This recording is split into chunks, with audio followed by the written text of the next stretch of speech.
kau menyintaiku, oh kasih, bersabarlah.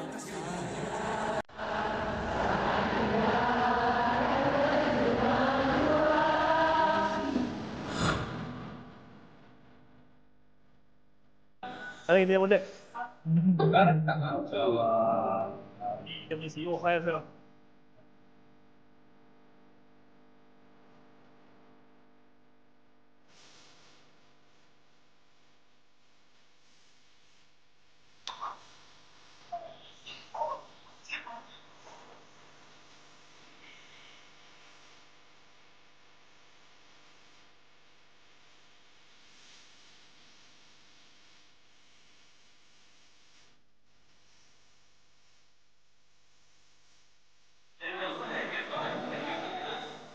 Kau tahu ku merinduimu.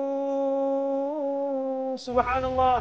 Malam ni alhamdulillah kami sangat bersyukur kepada aplikasi Khair, sangat bersyukur dan berterima kasih kepada kumpulan inti kerana menganjurkan konsert ini dan melibatkan Khair dalam satu konsert yang sangat meriah, sangat best, sangat indah, sangat mengimbau kisah-kisah lama.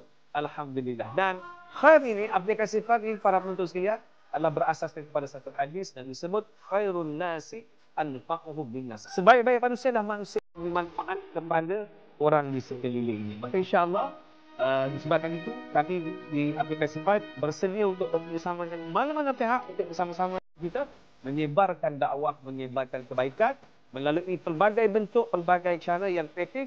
Kita boleh duduk sembang dan bincang, kita laksanakan dan semua insya-Allah kita buat kerana Allah Subhanahu Wa Taala. Jadi terus bersama-sama dengan kami di aplikasi Khair. Semoga dakwah yang dijalankan oleh Nasyid melalui aplikasi dan kebaikan disebarkan lebih luas insya-Allah.